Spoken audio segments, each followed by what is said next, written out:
CHAN vient de se refermer du côté de Yaoundé au Cameroun et le Maroc est sacré champion pour la deuxième fois consécutive alors que Tongo Pilé et ses poulains se posent encore bon nombre de questions sur ce qui n'a pas marché. Quant à nous, nous sommes contents de vous recevoir dans le cadre de la capsule des sports, dans décapsuler encore le bilan de cette rencontre footballistique sur le continent africain et au Cameroun en particulier. Pour en parler ce soir, nous recevons nos habituels Savio Ngassa et Martin Evinan, donc avec qui je me trouve. Martin, bonsoir. Oui, bonsoir Eric et bonsoir à tous nos téléspectateurs. Comment tu vas? Assez bien. On a vu une finale qui a failli donner le temps au Mali, mais qui a été finalement rattrapée par le sacré Maroc, qui s'est imposé comme quoi on ne discute pas les ordres du maître. Oui, tout à fait. Le favori, le super grand favori de cette finale et totalement de cette édition du CHAN a naturellement et normalement damé le pion à cette équipe du Mali qui, un temps soit peu, a inquiété le Maroc avec le jeu qu'ils ont eu à proposer. On a vu une rencontre assez équilibrée, une très belle finale. Voilà, on a vu une rencontre assez équilibrée. Mais le Maroc est une équipe professionnelle qui a des hommes de devoir, comme je le disais ici, durant mes premières émissions. Ce sont des gars qui savent faire le job, ce sont des responsables. Vous avez vu où on les attendait à marquer dans le jeu. Ils ont plutôt marqué sur des coups de pied arrêtés. Ça veut dire que l'équipe du Maroc, c'est une équipe complète qui sait tout faire, qui sait marquer sur toutes les situations. On a également vu un très grand gardien de but, Sniti, qui est sorti par la même occasion, qui a été désigné homme du match et meilleur gardien de la compétition devançant sur le fil Djigui Diarra, qui heureusement, bien heureusement, est meilleur gardien de la compétition. Donc, s'il fallait faire une lecture très simpliste de cette finale, c'est la meilleure équipe à gagner et le favori nous a pas simplement trompé. C'est tout. D'accord. Alors, Savio, le Maroc venait pour battre, il a battu. Ouais, le Maroc avait.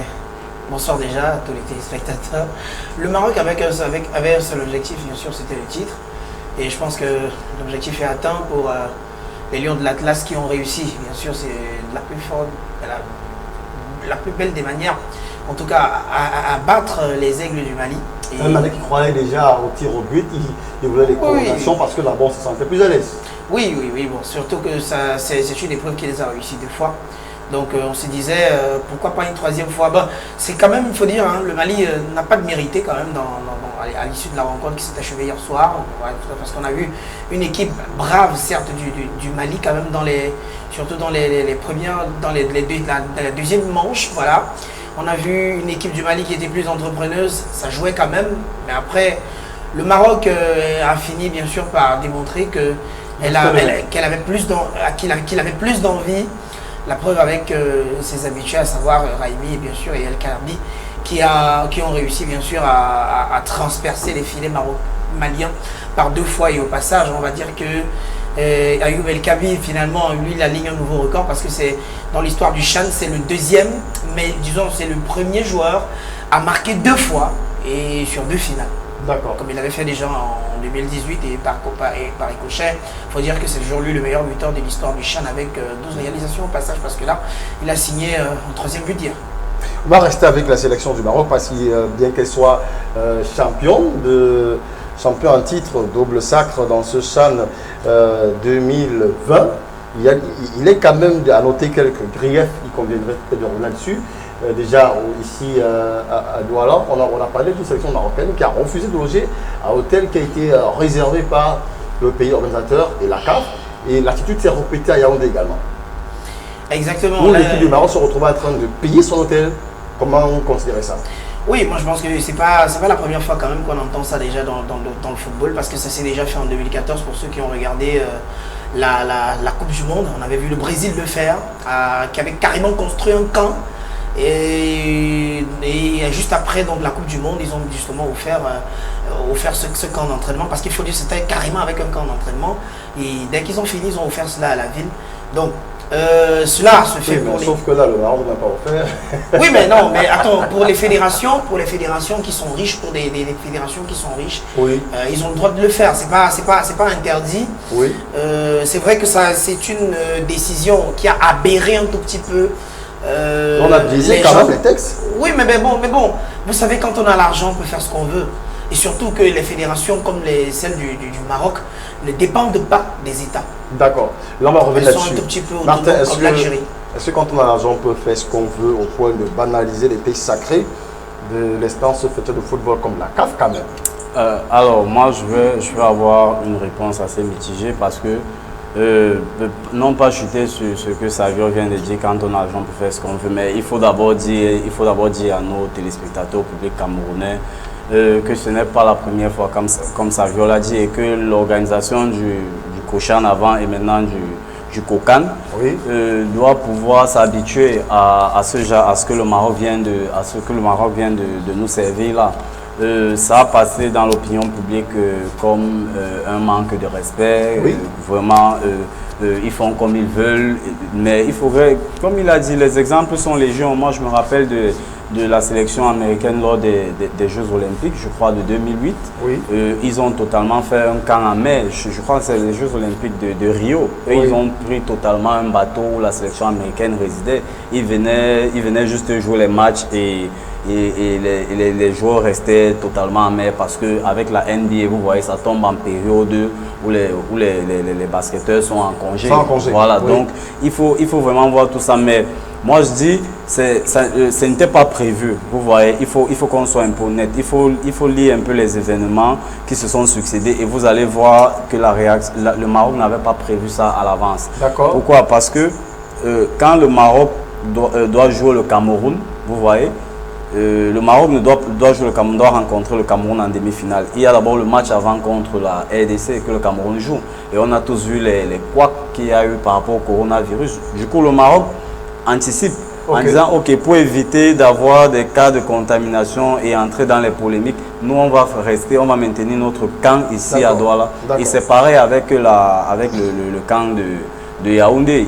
Ils ont vu que la falaise, c'est un hôtel qui est couvert et tout, il y allait avoir beaucoup de déplacements.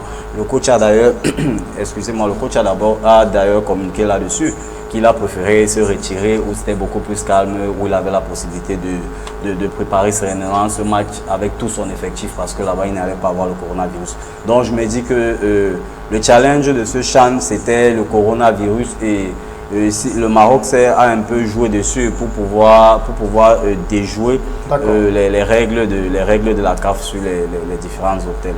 On peut dire que le Maroc a préparé cette compétition sur le plan tactique, technique et même psychologique.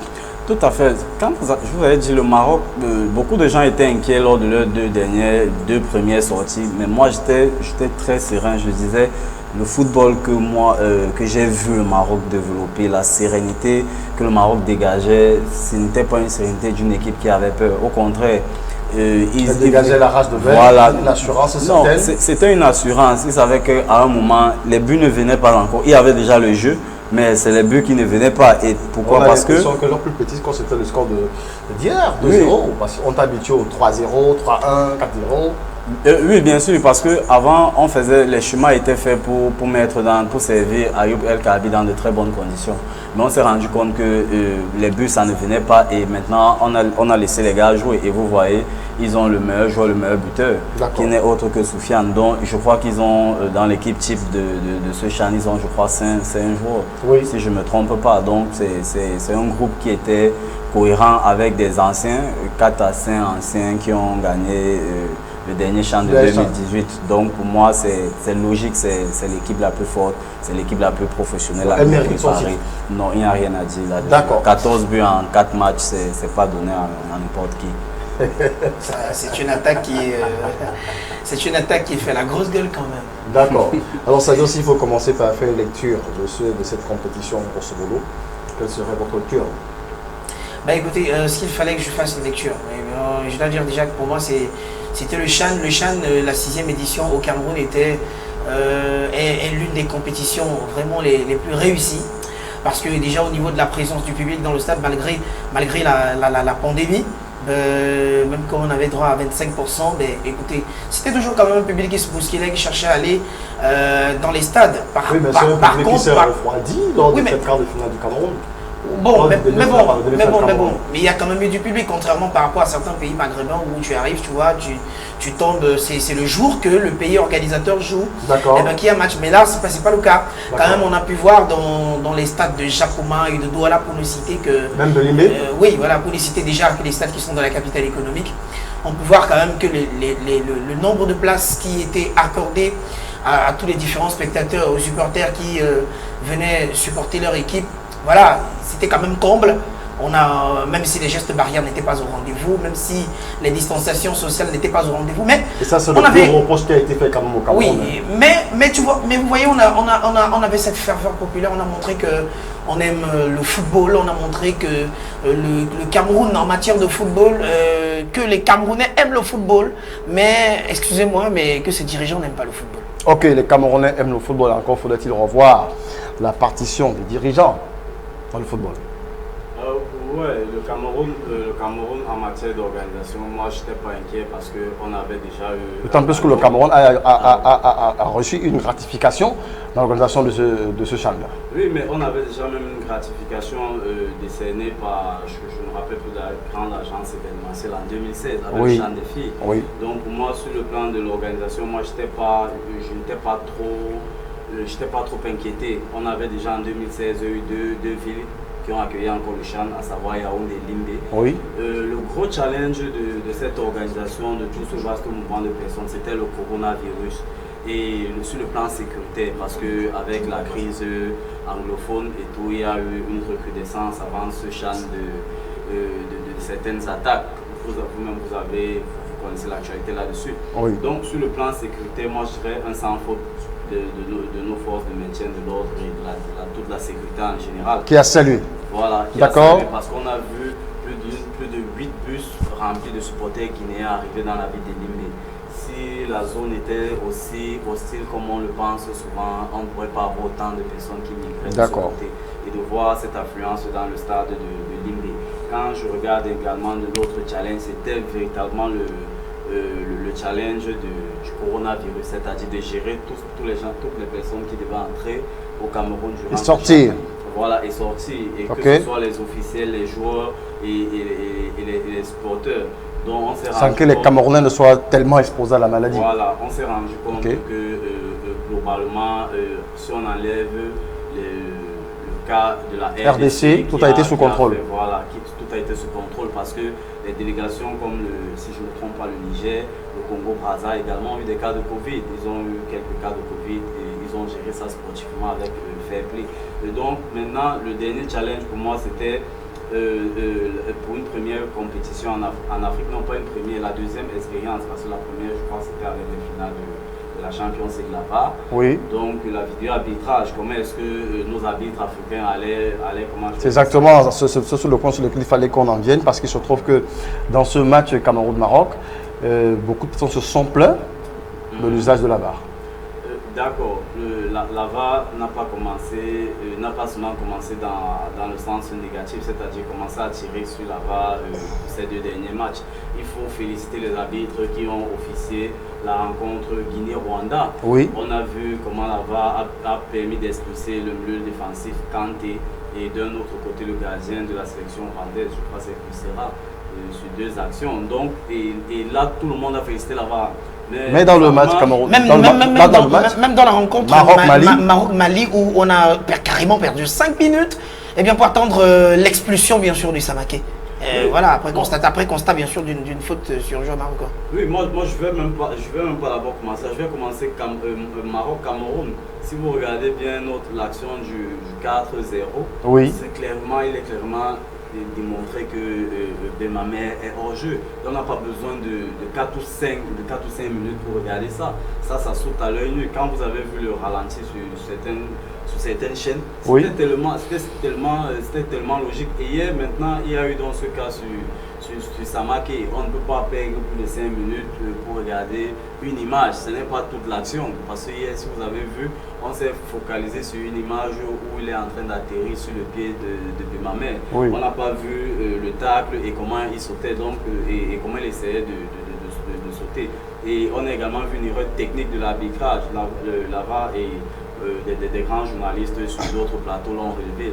La VAR ne vient pas pour donner encore un carton jaune, la VAR vient pour donner... C'est exactement d'ailleurs ce que le professeur Emmanuel Tchoumtcha me disait dans une autre discussion, que la VAR ne vient pas remplacer le travail de l'arbitre, mais il accompagne l'arbitre. Sauf que dans cette finale, il semble avoir été très mal utilisé, ça.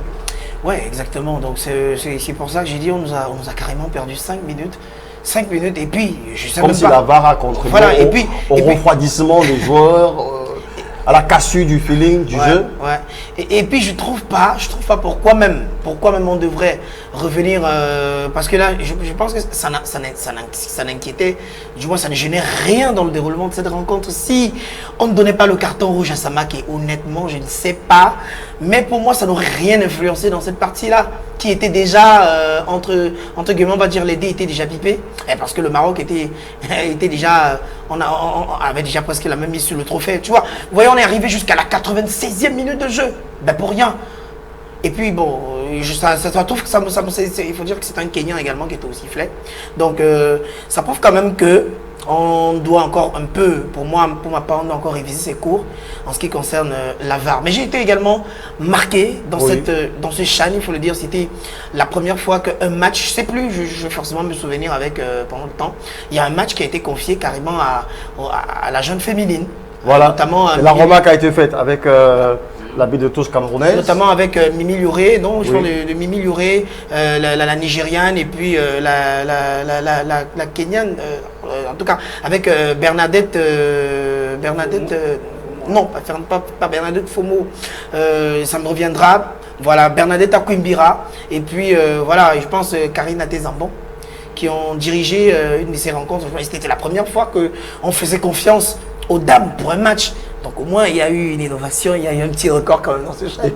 On peut s'en vanter. Oui, et Karine s'en est bien sortie parce qu'elle savait que les regards étaient fixés sur elle et il fallait qu'elle fasse preuve d'un bel arbitrage. Voilà, c'était Bernadette Akwimbira et puis l'Éthiopienne Lydia Habiba. Voilà. Ouais, si on doit revenir sur la VAR, vous allez vous rendre compte qu'à la finale, il y a d'abord une action litigieuse du Maroc. Oui. Penalty, pas penalty sur Soufiane Raimi, on ne sait pas. Oh, tout le monde a vu que Issa Samaké touche le ballon. Non, pour moi, j'ai vu qu'il n'a pas touché le ballon. Mais l'arbitre fait preuve de sécurité. Il a touché le ballon. Parce que Issa Samaké, à ce moment, a déjà un carton jaune. Oui. Ça veut dire que s'il siffle, c'est double. Un rouge. Voilà, c'est un rouge avec un penalty pour le Maroc. Donc je pense qu'il est également un peu réfléchi à tout ça et il n'a pas fait. Il n'a pas regardé, il n'a pas donné suite à la VAR. Pour l'arbitrage de la gente féminine, moi ça ne me surprend pas. Les femmes, on est arrivé à l'ère du 50-50, ça veut dire que les femmes peuvent normalement arbitrer les matchs. Une rencontre. Bien sûr. Mais bon, voilà quand même une proposition pour le 8 mars. Écoutez, commençons donc à apprécier. Écoutez, les dames qui revendiquent l'égalité, voilà, ceux qui revendiquent l'égalité, écoutez, soyez égal maintenant dans vos niveaux du terrain, ça commence à venir ça. Commençons donc à apprécier dans les autres prestataires de ce CHAN en dehors des officiels. Comment est-ce que vous avez apprécié le jeu, le rythme, les joueurs, les attitudes? Le jeu, le rythme, les joueurs. Le jeu, les joueurs et le rythme. Bon, déjà, il faut dire que le CHAN était d'un très bon niveau quand même. Oui. Parce que je ne suis pas le seul quand même à me féliciter. D'ailleurs, Didier Drogba a fait également une sortie sur son compte Twitter pour apprécier bien sûr le déroulement du CHAN qui on trouve le niveau des joueurs quand même bon. Parce que la preuve, il y a quand même des garçons comme Abelem, donc le joueur du Burkina Faso, qui après s'en tire avec un bon contrat. Ça, je vous fais peut-être une confidence. J'ai lu l'article d'un reporter français qui dit que l'un des meilleurs défenseurs de ce CHAN, c'est Tamé Ngombe. Ben, c'est pas faux, même si à la fin, bon... je le dis. On finit mal, mais même si à la fin, il y a des grosses bévues quand même qui pèsent dans ça. D'accord, mais lui dit que Tamé Ngombe c'est le meilleur, même s'il reste encore des trucs à travailler, mais c'est le meilleur. que certainement, s'il continue sur cette voie, l'avenir pourrait lui être très glorieux. Ouais, je crois aussi. Je le crois aussi. Pour d'autres très chers, et Tamengombe, voilà, qui a montré quand même de belles choses dans ce CHAN. Et il y en a plein, il y en a quelques noms quand même que nous avons pu apprendre. Par exemple, je parle de Ujira, le joueur de l'Ouganda, parce contre de Martin. Voilà, Ujira qui est très bon joueur, d'ailleurs qui a fait un très bon pré-CHAN, qui a carrément marqué de façon indélébile le public de Yaoundé lors du pré-CHAN. Voilà, éclaboussé de tout son talent. On a quand même des grands noms qui se sont révélés. On a eu Achou Kerido. Lui qui est une grande découverte pour beaucoup de Camerounais parce que c'est un nom qui n'était pas très connu des profanes du sport, qui étaient connus quand même des habitués. Mais lui, jusqu'à cette fameuse rencontre du Cameroun, qui nous élimine comme ça avec le Maroc. Et puis on avait fait une belle prestation. Exactement. Juste qu'il a trouvé un Maroc fortement expérimenté, habitué des compétitions et habitué des trophées. Et puis on a eu du côté du Cameroun, on peut se vanter aussi parce que c'est le meilleur buteur du Cameroun, Salomon Banga. Voilà. On a eu du côté de la Guinée, Morlaï Silla, le joueur de Rio Athletic Club. Voilà, le club guinéen. Voilà, des garçons comme ça qui pour moi, ce CHAN a été pour moi une très belle promotion quand même pour eux, qui on le souhaite, pourraient décrocher, pourquoi pas, des gros contrats forcément dans les clubs professionnels après 3 semaines de compétition. Donc du côté joueur, du côté supporter, qu'est-ce qu'on a à se mettre sous la dent? Pour moi, côté joueur, moi je vais commencer à la base, c'est-à-dire j'ai vu beaucoup de très bons gardiens. Et des gardiens, quand on essaye de fouiller, qui font de temps en temps les sélections avec les A, pour d'autres qui sont même titulaires chez les A. Ziggy Diarra, Stessi, Pavel Nzila, Achou Kerido même qui a déjà été sélectionné avec les Lions. Notamment troisième gardien. Voilà, donc moi, Moussa, le jeune Moussa de Roya, qui est également aussi un très bon gardien. Donc moi, je pense également au gardien rwandais, je crois que c'est Kwissera, qui est le gardien titulaire de l'équipe des Amavubi. Donc pour moi, ça a été d'abord ma grande satisfaction parce qu'on s'est dit souvent, on sait que pour un gardien signé professionnel, ce n'est pas évident. Or, on a vu de gardiens qui ont été professionnels, qui nous ont démontré de très belles choses.